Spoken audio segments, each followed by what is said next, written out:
APUS History Review, Lesson 20, Sectional Crisis, also known as the Road to Civil War. In your courses, this is something that you really should have placed great emphasis on because almost everyone does. If you've worked your way through your APUS History course and you're unfamiliar and unclear with some of the fundamental issues underlying the causes of the American Civil War, it's a pretty big deal. The nation is before and after significantly different because of what it goes through in this transformational event. So as such, this is in some ways a recitation of some of the key issues of that time, but also it's critically important stuff that does show up and manifests itself on the exam in several different combinations or formats, be it free response, DBQ, or multiple choice. Your underlying issues, obviously, as you gaze at your first slide, underlying issues clearly have to do, to some degree, with slavery. Not exclusively, but slavery is part of the issue. Obviously, Northerners are considering it to be a wrong, and those that are considering it to be wrong are growing in voice and legitimacy over time. Remember that a few units back, as we talked about the abolitionist movement, they were seen as the far, almost lunatic fringe of Northern political thought. They were this minority off in the wilderness, just sort of saying what they were saying, and everyone else was saying, we don't want to hear about it, or we think you're wrong, or we're just simply going to ignore you. Over time, though, that voice gained greater and greater legitimacy within Northern social circles and Northern society at large. And so as such, it's going to be a major voice by the time we get to the Great Division, the Great Break of 1860. We also have compelling issues of constitutional law, issues involving some of the things that we've seen that we've never dealt with in earlier lessons. This unit deals with so much that ties together everything that you've seen in your course up until now from about 1780 on, and everything that you've seen in so many of the lessons, if you watched earlier lessons of the Get a 5 series, in terms of political struggle and ideological struggle in the United States over who gets what and why, in terms of the numerous factions wanting what they want. On questions of constitutional law, you have issues of states' rights versus national supremacy. You have issues of rights to property, white rights to property, and limitations on those rights to property. You also have issues of economics, geography, and race and class, some which fall into constitutional law, some which do not, but they were the compelling issues that became too big to ignore throughout the course of the next 5 or 6 slides that you'll see with this unit. The other issue that comes along with this is an issue I guess you could call, as I call it in the notes, the vertex and the angle. If you take a point of an angle, moving from here, we're getting mathematical for a brief period of time. From your point, your vertex here, if you move an angle outward, over time, through time, where you start moving that angle out, the distance, the gap is very narrow, right? But as you go over time, through time, it works up until you've got a chasm, until these two lines are so far apart you almost can't see each other anymore. This represents in many ways the issues that you see between the North and South. Two parts of the same nation that started sharing common cause, wanting what they wanted in independence from Britain, and who were content to live, more or less, under the same umbrella of a national federal union. Well, over time, these two regions, because of things like parallel migration that we talked about, and the fact that they had some different cultural and economic priorities and social systems, they began to diverge. Even though they're within the same union, they begin to widen socially and ideologically from one another in terms of what they want and why they want it. And this becomes critical to understanding why you've got a failure to compromise when the American experience has been so often about compromise. In fact, the past 50 years prior to where we are with sectional crisis now, there were a whole series of compromises. And you see some of these, the litany of these, the backstory of compromise, evidenced as your second slide.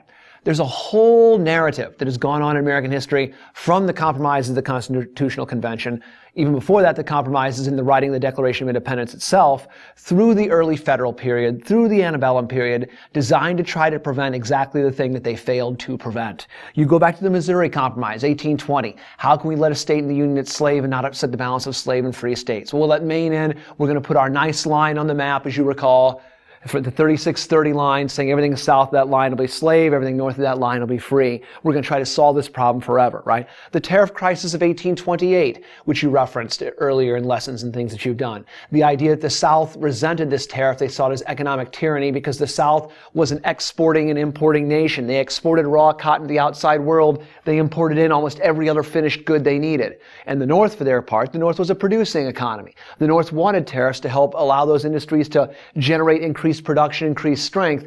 So what helped them produce did not help them buy. Everything they bought was going to cost more with those tariffs. So we had to solve that through compromise. South Carolina exposition and protest, with the South threatened even to say, we reject this whole tariff. We reject the premise the federal government can make us do anything. Of course, this would have led straight away to civil war in 1828, which never happened, because there's a compromise tariff in 1833. Along with that, there was the threat of the Force Bill in 1832, where Jackson was going to march troops into South Carolina to make sure the tariff got paid.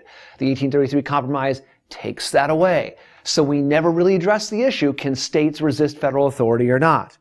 And of course, the gag rule of 1836, whereby Southern legislators in Congress had the power, they had the votes in the House to deny the opportunity to even discuss the issue of slavery. Any bills or resolutions that came to the floor involving discussions of slavery were automatically tabled, to be not talked about, to be not discussed. This was the Pinckney Committee, the so-called gag rule. So one of the compromises was, we just won't even talk about it. It's too dangerous to talk about, right?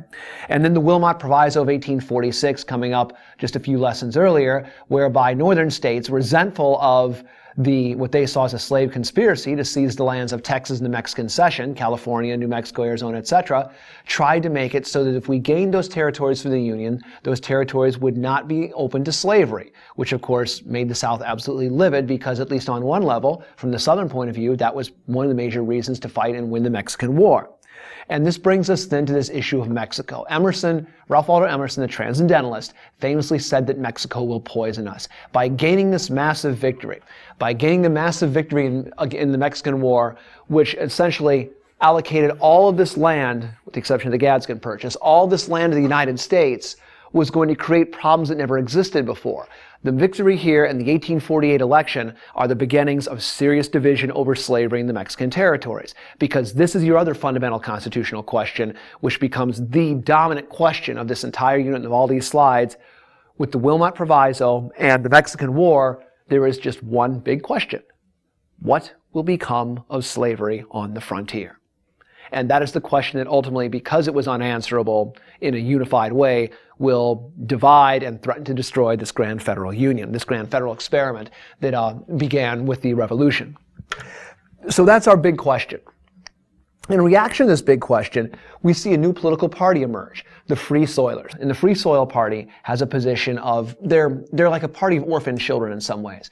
It was a party made up of conscience Whigs, so-called because they didn't like the Whig position on slavery, so they bolt the Whig Party, and barn burners, which were Democrats who had issues or reservations with slavery. They were called barn burners by the regular Democrats that said, you're trying to burn down our party, trying to destroy the Democratic Party and our chances to win. They formed this third middle party called the Free Soilers. And obviously their position is rather clear from their name. They thought that extending slavery into the territories was wrong. Keeping it where it was maybe not desirable, but certainly legal. But they saw that they wanted to try to combat this slave power conspiracies they saw. They saw that there was no reason politically that could be good for extending slavery into the territories. Of course, the Southerners feel quite different about this. The California problem brings all this into specific relief. To show you a few things about the California problem, we once again have to consult the map. Geography is very important to this particular unit. 1848, we gain California from Mexico in the Mexican Cession.